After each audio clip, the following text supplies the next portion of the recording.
ಮತ್ತು ಯಾಕೆ ನಾವು ಅಂಬೇಡ್ಕರ್ ಅನ್ನು ಸ್ಮರಿಸಬೇಕು ಸರ್? ಭಾರತ ರತ್ನ ಬಾಬಾ ಸಾಹೇಬ್ ಅಂಬೇಡ್ಕರ್ ಅವರ 135ನೇ ಜನ್ಮ ದಿನೋತ್ಸವವನ್ನು ಇಡೀ ದೇಶ ಮತ್ತು ವಿದೇಶಗಳಲ್ಲೂ ಕೂಡ ಭಾಳ ಸಂಭ್ರಮದಿಂದ ಆಚರಣೆಯನ್ನು ಮಾಡ್ತಾಯಿದ್ದೀವಿ. ಪ್ರತಿ ವರ್ಷ ನಾವು ಯಲಹಂಕ ವಿಧಾನಸಭಾ ಕ್ಷೇತ್ರದಲ್ಲಿ ಬೇರೆ ಬೇರೆ ಸಂಘಟನೆಗಳವರು ಮಾಡ್ತಾಯಿದ್ರು, ನಾವು ಕೂಡ ಮಾಡ್ತಾಯಿದ್ವಿ. ಇವತ್ತು ಒಟ್ಟಾರೆ ಆ ತಾಲೂಕು ಆಡಳಿತ ಮಂಡಳಿ ಮತ್ತು ನಾವೆಲ್ಲ ಸೇರಿ ಇವತ್ತು ಕೋಗಲ್ ಸರ್ಕಲಿಂದ ನಮ್ಮ ಮಿನಿ ವಿಧಾನಸೌಧ ಅಲ್ಲಿ ಬಾಬಾ ಸಾಹೇಬ್ ಅಂಬೇಡ್ಕರ್ ಅವರ ಮೂರ್ತಿ ಪ್ರತಿಷ್ಠಾಪನೆಯಾಗಿ 1 ವರ್ಷ ಆಯಿತು. ಅಲ್ಲಿಯವರೆಗೂ ನಾವು ಈ ಮೆರವಣಿಗೆಯನ್ನು ಹೋಗ್ತಾ ಇದ್ದೀವಿ ನಾವೆಲ್ಲ ಕೂಡ. ಮತ್ತು ಅಲ್ಲಿ ಸಾರ್ವಜನಿಕ ಕಾರ್ಯಕ್ರಮ ಕೂಡ ಇದೆ.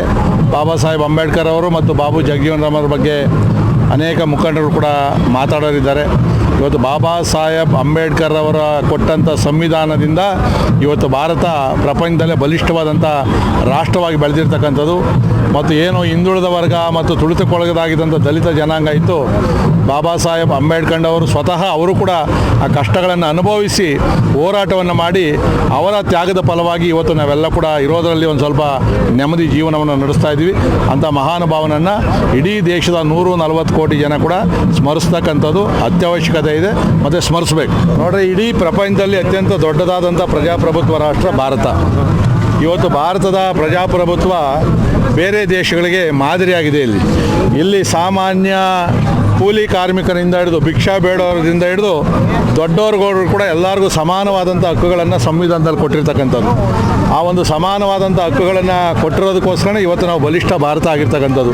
ಇದರಲ್ಲಿ ಬೆಳೆಯೋದಕ್ಕೆ ಎಲ್ಲರಿಗೂ ಕೂಡ ಅವಕಾಶ ಇದೆ, ರಾಜಕೀಯವಾಗಿ, ಸಾಮಾಜಿಕವಾಗಿ, ಆರ್ಥಿಕವಾಗಿ. ಮತ್ತು ಬಾಬಾ ಸಾಹೇಬ್ ಅಂಬೇಡ್ಕರ್ ಅವರ ಒಂದು ಬಯಕೆ ಏನಿತ್ತು, ಪ್ರತಿಯೊಬ್ಬರು ಕೂಡ ವಿದ್ಯಾವಂತರಾಗಬೇಕು ಅಂತೇಳಿ ಆ ನಿಟ್ಟಿನಲ್ಲಿ ಇವತ್ತು ಸರ್ಕಾರಗಳು ಕೂಡ ಅವರ ಹೇಳಿದ ವೇದವಾಕ್ಯವಾಗಿ ತಿಳ್ಕೊಂಡು ಇವತ್ತು ಕಾರ್ಯಕ್ರಮಗಳನ್ನು ಆಯೋಜನೆ ಮಾಡ್ತಾ ಇರೋದ್ರಿಂದನೇ ಇವತ್ತು ಪ್ರಪಂಚವನ್ನು ಎದುರಿಸ್ತಕ್ಕಂಥ ಶಕ್ತಿ ಭಾರತಕ್ಕೆ ಬಂದಿರತಕ್ಕಂಥದ್ದು.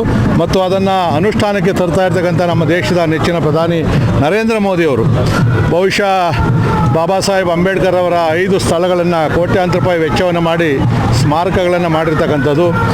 ಮತ್ತು ಇವತ್ತು ಸಂವಿಧಾನಕ್ಕೆ ಅತ್ಯಂತ ಹೆಚ್ಚಿನ ಗೌರವವನ್ನು ಕೊಟ್ಟಿರ್ತಕ್ಕಂಥ ನರೇಂದ್ರ ಮೋದಿಯವರ ನಾಯಕತ್ವ ಬಾಬಾ ಸಾಹೇಬ್ ಅಂಬೇಡ್ಕರ್ ಅವರ ಹಾಕಿಕೊಟ್ಟ ಹಾದಿಯಲ್ಲಿ ನಡೀತಾ ಇರೋದ್ರಿಂದ ಇವತ್ತು ಭಾರತ ಬಲಿಷ್ಠವಾಗಿರ್ತಕ್ಕಂಥದ್ದು.